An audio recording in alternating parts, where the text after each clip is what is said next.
और रेल यात्रियों को क्या कुछ मिला है वो आपको बताते हैं। इस बजट में 7 शहरों में हाई स्पीड रेल की सौगात मिलने जा रही है, जिसमें वाराणसी सिलीगुड़ी में high speed rail, Delhi Varanasi के बीच हाई स्पीड रेल कॉरिडोर बनाया जाएगा। मुंबई से पुणे और पुणे से Hyderabad high speed corridor, Hyderabad से बेंगलुरु, हैदराबाद से चेन्नई हाई स्पीड कॉरिडोर। इस बजट भाषण में ये महत्वपूर्ण। और देखिए 7 शहरों में हाई स्पीड रेल कॉरिडोर बनेंगे और वाराणसी सिलीगुड़ी में हाई स्पीड रेल कॉरिडोर का निर्माण किया जाएगा। तो और दिल्ली वाराणसी के बीच भी हाई स्पीड रेल कॉरिडोर बनाए जाएंगे। तो देखिए वंदे भारत के बाद अब रेल कॉरिडोर का निर्माण यहां पर होने वाला है। मुंबई से पुणे और फिर पुणे से हैदराबाद हाई स्पीड कॉरिडोर बनेगा, यानी कि आपकी यात्रा का जो समय है वो इससे कम हो जाएगा। और पशुपालन क्षेत्र की अगर बात की जाए, किसानों की सौगात की अगर बात की जाए, तो वहां पर भी कई अहम प्रस्ताव रखे गए हैं, फैसले लिए गए हैं। पशुपालन उद्यमों का आधुनिकीकरण किया जाएगा, एआई की मदद से उपज बढ़ाने पर जोर दिया जाएगा। तो देखिए यहाँ पर एआई टेक्नोलॉजी को इस्तेमाल किसानों के लिए भी किया जाने वाला है, एग्रीकल्चर में भी किया जाने वाला है। किसानों को सलाह दी जाएगी ताकि एआई का इस्तेमाल वो करे और एआई से उनका काम और ज्यादा आसान हो जाएगा। पशुपालन क्षेत्र में बढ़ावा दिया जाएगा। तो किसानों को ये बड़ी सौगात आज के इस बजट से मिली है और किसानों की आय बढ़ाने के लिए भी उत्पादकता पर जोर दिया जाएगा। तो ये बड़ी सौगात हर क्षेत्र में आज देखने को मिली है, चाहे रेल की बात की जाए, चाहे किसानों की बात की जाए। इनकम टैक्स अपडेट भी आपको दे देते हैं। तो देखिए मोटर एक्सीडेंट अगर होगा तो उसमें क्लेम पर अब आपको कोई भी खर्च नहीं देना होगा और सिंप्लीफाइड फॉर्म रीडिजाइन किया जाएगा। तो ये इनकम टैक्स अपडेट भी आपको हम दे रहे हैं। तो एजुकेशन मेडिकल पर्पस पर 5 की जगह 2% टैक्स किया गया या घटाया गया है। एम्प्लॉइज हायरिंग सर्विस पर 1 से 2% अब टैक्स लगेगा। तो ये तमाम चीजें आपको बता रहे, बड़ी बातें बता रहे हैं बजट की। इनकम टैक्स अपडेट को लेकर मोटर एक्सीडेंट क्लेम की रकम को इनकम टैक्स से छूट मिली है। न्यू इनकम टैक्स एक्ट 1 अप्रैल 2026 से लागू। तो बड़ी खबर आपको बता रहे हैं, इनकम टैक्स स्लैब में कोई बदलाव नहीं किया गया, जो उम्मीद की जा रही थी नहीं मिला। तो 1 अप्रैल 2026 से नया आयकर टैक्स एक्ट, स्टैंडर्ड डिडक्शन में भी कोई बदलाव नहीं। उम्मीद की जा रही थी कुछ पैसा हो सकता है कि स्टैंडर्ड डिडक्शन का लाभ मिल जाए। अभी भी 12,75,000 आय जो कि tax free income tax slab में कोई बदलाव नहीं, पहले जैसा ही इनकम टैक्स स्लैब है। तो बड़ी खबर आपको बता रहे हैं, ये उम्मीद नौकरी पेशा कर रहा था कि हो सकता है कि इसे बढ़ाया जाए या स्टैंडर्ड डिडक्शन को और बढ़ाया जाए, उसमें कुछ बदलाव किया जाए, लेकिन ऐसा कुछ भी नहीं। यहां निराशा नौकरी पेशा उन्हें हाथ लगी है।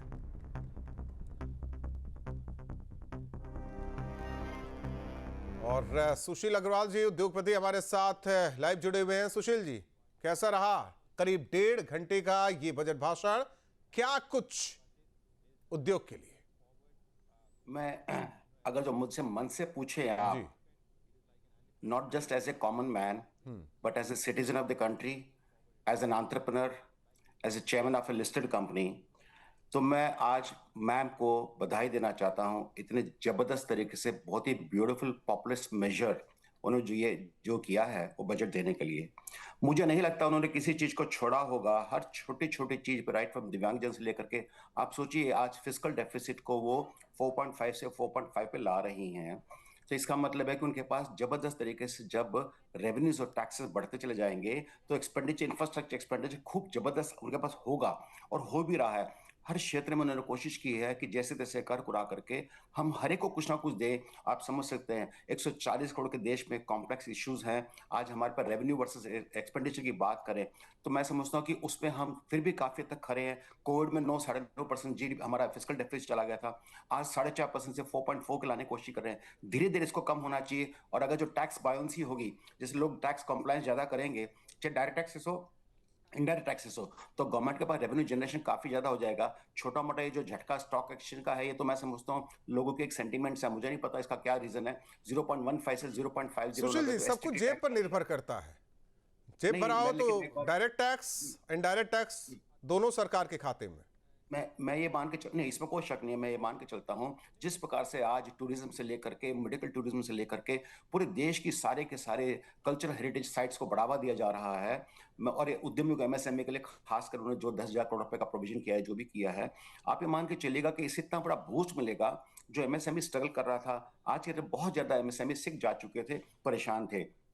उनको एक बूस्टर डोज मिलेगा। साथ साथ जिस प्रकार से वो पार्क पे पार्क बनाने की कोशिश कर रहे हैं, बात बता रहे हैं, मैं समझता हूँ जिस प्रकार से इंफ्रास्ट्रक्चर बढ़ रहा है, आपने कॉरिडोर की बातचीत करी, हाई स्पीड कॉरिडोर। आप एक बात बता दूं, जहां जहां मोबिलिटी बढ़ती है, आप समझो कि उसकी अर्थव्यवस्था बदल जाती है। जितने भी स्टेशन का उन्होंने नाम लिया है, आज मान के चलेगा अगले 2-4 सालों में ही उनकी प्रॉपर्टी के प्राइस दुगने तिगने से ज्यादा हो जाएंगे, क्योंकि इंसान को जब चाहिए फटाफट हाई स्पीड कॉरिडोर से जहां चाहिए वहां पहुंच सकता है। तो मैं समझता हूँ कि उन्होंने जिस प्रकार से चाहे आज टूरिज्म को सपोर्ट किया बहुत बेहतर तरीके से, और काफी ये आप एमएसएमई की बात कर रहे हैं, ठीक है, उसे जीवन करने के लिए और जिंदगी उसको बढ़ाने के लिए ये कोशिश की गई है, लेकिन सवाल है कि जो कुटीर उद्योग है उनको किस तरीके से बढ़ावा मिल रहा है।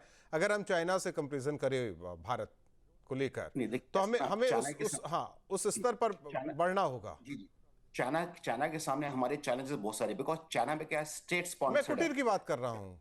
हाँ, मैं बताता हूँ, माइक्रो के अंदर भी मैम ने करीब 2000 करोड़ रुपए का प्रोविजन दिया है, चाहे छोटा ही सही, नो डाउट, लेकिन एटलीस्ट बूस्ट मिल जाता है, रेड कार्पेट वेलकम मिल जाती है, और कहीं ना कहीं उसको धीरे धीरे प्रॉम्प्ट किया जाएगा। आई एम श्योर 30 करोड़ लोग एमएसएमई में से एम्प्लॉयड हैं, करीब 6.5-7 करोड़ यूनिट्स हैं, धीरे धीरे हमारी बढ़ रही है। 30% जीडीपी का कॉन्ट्रीब्यूशन हमारी एमएसएमई से आता है, 45% एक्सपोर्ट हमारे एमएसएमई से हो रहा है। ऐसे में एमएसएमई तो रीढ़ की हड्डी होती ही है, एंड आई एम श्योर उन्होंने फोकस भी किया है, स्पेशली इसके लिए मेंशन भी किया है, उसके लिए इंटेंशन भी होंगी, मैं जरूर मान के चलता हूं। थोड़ा हैंड होल्डिंग और सपोर्ट करने की जरूरत है, जिस प्रकार से आज एग्रीकल्चर के ऊपर वो क्लियर करते चलिए, और क्या सपोर्ट करने की जरूरत है वो क्लियर करते चलिए आप। मैं मान चाहता हूँ कि आज की तरह सबसे पहले तो क्या टैक्सेस का रैशनलाइजेशन करना, जैसे लेटर से आज इनकम टैक्स में उन्होंने 15% से 14% मैच कर दिया, चलो ठीक है, 1% से कुछ ज्यादा फर्क नहीं पड़ता है, लेकिन आज की डेट में अगर जो डायरेक्ट टैक्सेस इनडायरेक्ट टैक्सेस की बात करें, तो अगर जो एमएसएमई के लिए कुछ ऐसा प्रावधान हो कि भी उनको जो भी बैंक से रेट ऑफ इंटरेस्ट मिल रहा है 10% एवरेज मिल जाता है, उसमें एटलीस्ट 2-3% या 4% की सबवेंशन हो जाए, तो उससे एमएसएमई को बहुत बड़ा फर्क पड़ेगा, उनकी हिम्मत बढ़ेगी एक्सपेंशन करने की, क्योंकि एमएसएमई के पास इतना कैश फ्लो नहीं होता है कि वो अपना काम एक्सपेंशन कर सके। आज 20-25 करोड़ रुपए का काम करने वाले भी साल का 10-25 लाख रुपए प्रॉफिट कमाता है, 50 लाख प्रॉफिट कमाता है, उसके पास कई करोड़ों का प्रावधान नहीं है कि वो नई यूनिट लगा सके, नया एक्सपेंशन करे, नए कैपिटल गुड्स लगा सके। जब कैश फ्लो ही नहीं होगा तो एक्सपेंशन नहीं करेगा तो हमारी इंडस्ट्री कॉन्ट्रैक्ट कर जाएगी। और आज की डेट में जब मान के चलेगा, चाइना में 30% जीडीपी कंट्रीब्यूशन जो है इंडस्ट्रीज की मैन्युफैक्चरिंग आती है, हमारे देश में पूरे देश की मैन्युफैक्चरिंग की सिर्फ 14% आती है, जो इसका दुगना हमारे पास जाने का स्कोप है, तभी हम फैक्ट्री ऑफ द वर्ल्ड बन सकते हैं। और जिस प्रकार से पीएलआई स्कीम से लेकर के बहुत सारी चीजों को इकोसिस्टम खड़ा किया है, रेयर अर्थ से लेकर के इंपोर्ट की बातचीत की जा रही है, उसके रैशनलाइजेशन किया है, इंपोर्ट के जो कुछ डॉक्यूमेंटेशन सिस्टम प्रोसेस था वो बहुत ही लेगार्ड था, बहुत ही थका हुआ था हमारे देश के अंदर, उसको कहीं ना कहीं इंप्रूव करने की कोशिश की है। इसको ध्यान में रखते हुए आपके मोबाइल पर तुरंत आएगी ब्रेकिंग न्यूज, स्क्रीन पर सबसे पहले दिखेगी बड़ी खबर, देश दुनिया की हर खबर एक जगह। अब आपके मोबाइल पर तुरंत फटाफट इंस्टॉल कीजिए न्यूज नेशन ऐप और रखिए खुद को अपडेट।